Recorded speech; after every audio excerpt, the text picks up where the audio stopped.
बिस्मिल्लाहिर्रहमानिर्रहीम अस्सलाम वालेकुम। मैं जलील खान कुराची, आप मेरे यूट्यूब चैनल देख रहे हैं।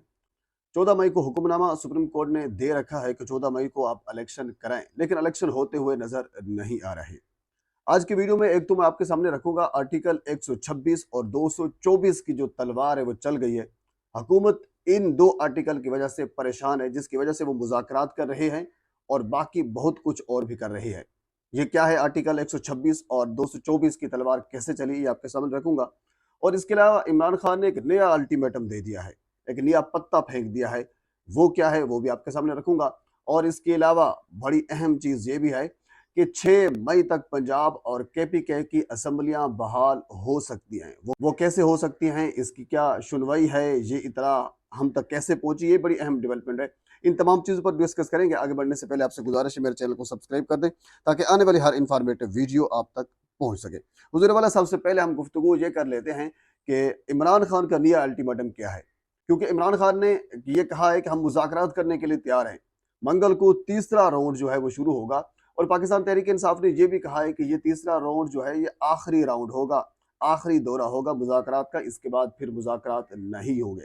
यानी जो भी फाइनल होगा वो मंगल वाले दिन जो मुज़ाकरात शुरू होंगे, उन मुज़ाकरात में फाइनल हो जाएगा इलेक्शन होने हैं नहीं होने, या फिर सुप्रीम कोर्ट की जानिब से मौजूदा हुकूमत पर नाअहली की तलवार लटकेगी या नहीं लटकेगी, ये सारी चीज़ें फाइनल हो जाएंगी। तो बहरहाल इमरान खान साहब ने यह कहा है कि अगर आप 14 मई तक वफाकी हुकूमत कौमी असम्बली तहलील करते हैं, तो उसके बाद फिर जो भी डेट होगी, उसके बाद फिर जो भी तारीख होगी, उस तारीख को हम इलेक्शन कराने के लिए मुतफिक हैं, हम इलेक्शन कराने के लिए तैयार हैं। यानी जो भी फिर उसके बाद यानी इलेक्शन की तारीख आप दे दें, बशर्त ये है कि आप 14 मई तक कौमी असम्बली तहलील करें, ये उन्होंने शर्त रखी है। तो इस हवाले से जो मुझे बाज़ाहिर नज़र आ रहा है, ये शर्त नहीं मानेगी हुकूमत, क्योंकि अगर उन्हें माननी होती तो ये पहले बारहा उनको ऑफर दी जा चुकी है। तो बहरहाल मंगल को आखिरी दौरा, आखिरी राउंड जो है मुज़ाकरात का शुरू होगा और उसमें मजीद जो कुछ भी होगा वो फाइनल होगा। बहरहाल खान साहब की जानब से एक अच्छा पत्ता उन्होंने फेंका है कि अब 14 मई तक ठीक हो गया, असम्बली तहलील कर दें, उसके बाद फिर हम मुज़ाकरात भी करेंगे और इलेक्शन भी लड़ेंगे। सॉरी, मुज़ाकरात तो अब कर रहे हैं, उसके बाद फिर किसी एक तारीख पर मुतफिक हो सकते हैं। इसका मतलब ये हुआ कि किसी और, यानी अगर वो असम्बली तहलील नहीं करते तो उसके बाद फिर किसी तारीख पर मुतफिक नहीं हो सकते। क्योंकि वो बजट पास करने चाह रहे हैं। हुकूमत ये चाहती है कि पहले हम बजट पास कर लें, उसके बाद फिर हम असम्बली तहलील कर देंगे, ये उन्होंने ऑफर की है। लेकिन खान साहब ने भी ये कहा है कि नहीं, बजट आपने पास नहीं करना, क्योंकि उनको पता है कि ये बजट पास करेंगे तो उसमें बहुत से ब्लंडर करेंगे, बड़ा हिसाब किताब होगा। हाँ, उन्होंने ये कहा है अगर आपने बजट पास करना है तो फिर IMF की जो शराइत है उनके मुताबिक आप बजट पास करें। अदरवाइज अपनी कोई जो मनमानी है उस हवाले से आप बजट पास करें, क्योंकि आपको पता है आगे जो इलेक्शन होगा और उसमें क्या कुछ हो सकता है, फिर हुकूमत किसकी आ सकती है, ये सारी चीज़ें आपको पता है। तो आप फिर जैसा बजट आप पास करेंगे हमें सारा पता है। तो लिहाजा खान साहब ने यह कहा है नहीं, बजट से पहले आपने असम्बली तहलील करनी है तो करें, उसके बाद फिर हम किसी एक तारीख पर मुतफिक हैं इलेक्शन कराने के लिए। हाँ, अगर आपने बजट पास करने के बाद असम्बली तहलील करानी है तो फिर हम मुतफिक नहीं है, फिर हम पंजाब और KPK में इलेक्शन करवाएंगे और उसके बाद इलेक्शन होंगे। और अगर आप नहीं कराएंगे, जाहिर सी बात है, नाअहल होंगे। अच्छा, इसके अलावा एक और खबर भी मैं आपके साथ शेयर करना चाहूँगा। पंजाब और KPK की असम्बलियों की दोबारा बहाली के हवाले से बेसिकली ये 26 तारीख को ये खबर आई थी और 26 तारीख को ही मैंने भी ये खबर आपको दी थी कि अब ये कह लीजिए खबर जो है वो गर्दिश दौरा है कि पंजाब और KPK की असम्बलियाँ दोबारा बहाल कर दी जाएँ। क्योंकि मैं उस वक्त आपको ये कह रहा था, मैंने ये कहा था आपको कि मेरे ख्याल में खान साहब पंजाब असम्बली जो है वो बहाल नहीं करेंगे। उसकी वजह यह है कि मुख्तलिफ टिकट्स खान साहब ऐसे लोगों को दे चुके हैं जिन्होंने पिछले इलेक्शन में विन किया था। इस बार उनको टिकट्स नहीं दिया गया। तो अब ये मेरे ख्याल में खान साहब ऐसी हमाकत नहीं करेंगे कि दोबारा पंजाब असम्बली बहाल करते हैं, दोबारा फिर वही लोग MPs जो है ज़ाहिर सी बात है वही होंगे और वो लोग खान साहब को या फिर खसूसन परवेज़ इले को वज़ीर आला मानने के लिए तैयार नहीं हैं। तो फ़र्क तो वैसे भी करेगा, 3-4 या 4-5 का था, तो फिर जो है कह लें एक नया फड्डा जो है वो हो जाएगा, एक नया मसला खड़ा हो जाएगा अगर पंजाब असम्बलियाँ बहाल करते हैं। तो बहरहाल पंजाब असम्बली और KPK असम्बली की बहाली के हवाले से 2 दरखास्तें सुप्रीम कोर्ट में लग चुकी हैं। अच्छा, साथ अहम बात आपको ये भी बता दूँ कि सुप्रीम कोर्ट ने एतराज़ लगाकर इन 2 दरखास्तों को वापस नहीं किया। अभी भी ये सुप्रीम कोर्ट में मौजूद है, किसी वक्त भी इन दरखास्तों को नंबर लग सकता है और इनकी सुनवाई हो सकती है, समात हो सकती है। अच्छा, एक दरखास्त जनाब अली दी गई है, एक शख्स है नासिर महमूद। नासिर महमूद ने दरखास्त दायर की थी कि असम्बलियाँ गैर कानूनी तरीके से तहलील हुई।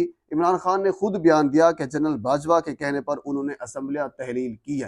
यानी किसी किसी बंदे से, किसी गैर सियासी बंदे से या किसी ऐसे बंदे से जिसका कोई ताल्लुक ही नहीं है असम्बलियाँ तहलील करने के हवाले से, उनके कहने पर असम्बलियाँ तहलील हुई हैं। यानी गैर कानूनी तरीके से असम्बलियाँ तहलील हुई हैं, लिहाजा असम्बलियाँ तहलील नहीं हो सकती थी, दोबारा उनको बहाल कर दिया जाए। ये एक शख्स है नासिर महमूद, पाकिस्तानी शहरी है, उन्होंने दरख्वास्त सुप्रीम कोर्ट में दायर की है।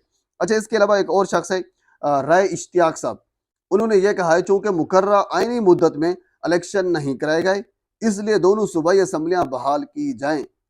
ये उनका ये मौक़िफ़ है। हालाँकि पहले का मौक़िफ़ कुछ और था, जबकि इसका मौक़िफ़ ये है कि आईनी मुद्दत में यानी जो निगरां हुकूमत होती है, वो आईनी मुद्दत में पंजाब और केपी की असम्बलियाँ या सूबाई असम्बलियाँ जो भी होती हैं, वो मुकर्ररा मुद्दत में कराने की पाबंद होती है। तो मुकर्ररा मुद्दत में सुप्रीम कोर्ट के कहने के बावजूद, आईन व कानून के बावजूद, कहने के बावजूद उन्होंने पंजाब और केपीके में इलेक्शन नहीं करवाए। सो लिहाजा पंजाब और केपीके की असम्बलियाँ दोबारा बहाल कर दी जाएँ। अच्छा, इसके अलावा साथ आपको मैं ये भी बता दूं कि ये जो दूसरा शख्स है, दूसरा शहरी जिसका नाम राय इश्तियाक साहब है, इनके भाई एडिशनल अटॉर्नी जनरल पंजाब में भी रह चुके हैं। इमरान खान के दौर में जब उनकी हुकूमत पंजाब में थी, उस वक्त इनके भाई एडिशनल अटॉर्नी जनरल भी थे। ये भी बड़ी अहम बात है। इसका मतलब ये हुआ कि नैरेटिव किसका आ रहा है, ये बड़ी अहम चीज़ है ना। केस के भाई कौन दरखास्त दे रहा है, क्या हो रहा है, ये सारी अहम चीज़ें होती हैं। तो बहरहाल इन दो शख्सियात की जानब से दरखास्तें दी गई हैं कि पंजाब और केपीके में असम्बलियाँ बाहर कर दी जाएँ। सुप्रीम कोर्ट में दरखास्तें मौजूद हैं, अभी तक नंबर नहीं लगा, नंबर किसी वक्त भी लग सकता है। अब हम डिस्कस कर लेते हैं 2 आर्टिकल के हवाले से। मैंने शुरू में आपके साथ ज़िक्र किया था कि आर्टिकल 126 और 224, हुज़ूर वाला आर्टिकल 126 और 224, ये दोनों इलेक्शन के हवाले से हैं कि जब असम्बलियाँ डिसॉल्व हो जाएँ तो उसके बाद फिर क्या होगा, क्लियर कट ये बताते हैं। आर्टिकल 126 ये कहता है, उसके बाद वो ये कहता है कि हुकूमत ख़ुसूसन सूबाई हुकूमत जो होती है वो फ़ंड इस्तेमाल नहीं कर सकती। इसमें वफ़ाक़ी हुकूमत की बात नहीं हो रही। सूबाई हुकूमत 4 माह के बाद, यानी कोई भी असम्बली जब डिसॉल्व होती है, प्रोविंस असम्बली की बात हो रही है, सूबाई असम्बली की बात हो रही है, डिसॉल्व होती है, डिसॉल्व होने के बाद 4 माह यानी सिर्फ 120 दिन तक जो है वो फ़ंड इस्तेमाल कर सकती है। उसके बाद सूबाई हुकूमत हुकूमती फ़ंड इस्तेमाल नहीं कर सकती। तो ये बड़ी अहम चीज़ है, क्योंकि असम्बलियाँ डिसॉल्व हुए हुए अब 4 माह से तकरीबन हो चुके हैं।